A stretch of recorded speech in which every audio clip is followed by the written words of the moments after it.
بسم اللہ الرحمن الرحیم۔ السلام علیکم ویورز، اسلامک ایکوز چینل میں خوش آمدید۔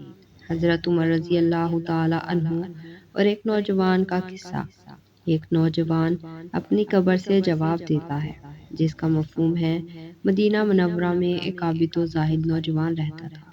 اس نے مسجد کو ہی اپنا مسکن بنایا ہوا تھا، اکثر مسجد میں ہی رہتا تاکہ صحابہ کرام رضوان اللہ تعالی علیہم اجمعین کی زبان سے تازہ تازہ احادیث کی سماعت نصیب ہو۔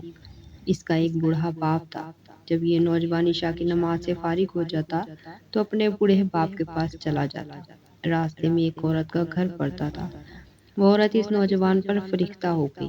ایک دن وہ نوجوان وہاں سے گزرا تو وہ عورت اس کو بار بار بہکانے لگی، حتیٰ کہ وہ نوجوان اس کے پیچھے لگ گیا۔ جب اس کے گھر میں داخل ہونے لگا تو اسے اللہ تعالیٰ کا یہ فرمان یاد آ گیا کہ ان الذین اتقوا اذا مسهم طائف من الشیطان تذکروا فاذا هم مبصرون۔ یقیناً جو لوگ خدا ترس ہیں، جب ان کو کوئی خطرہ شیطان کی طرف سے آ جاتا ہے تو وہ یاد میں لگ جاتے ہیں، سو یکیک ان کی آنکھیں کھل جاتی ہیں۔ وہ نوجوان فوراً بے ہوش ہو کر گر گیا۔ اسی حالت میں اس کو اس کے والد کے پاس لے جایا گیا۔ نوجوان اسی حالت بے ہوشی میں رہا، حتیٰ کہ رات کا تہائی حصہ گزر گیا۔ پھر جب اسے ہوش آیا تو اس کے باپ نے پوچھا کہ کیا ہوا تھا۔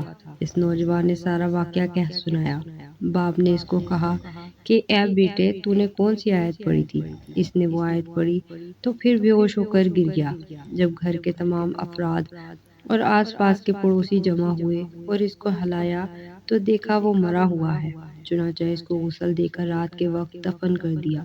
صبح ہوئی تو حضرت عمر رضی اللہ تعالی عنہ کو اس واقعہ کی خبر پہنچی تو اس نوجوان کے باپ کے پاس چلے آئے، تعزیت کی، پھر اس نوجوان کی قبر پر تشریف لے گئے اور چلا کر کہا، اے فلاں، وَلِمَنْ خَافَ مَقَامَ رَبِّهِ جَنَّتَانِ، جو شخص اپنے رب کے سامنے کھڑا ہونے سے ڈرتا ہے، اس کے لیے 2 باغ ہیں۔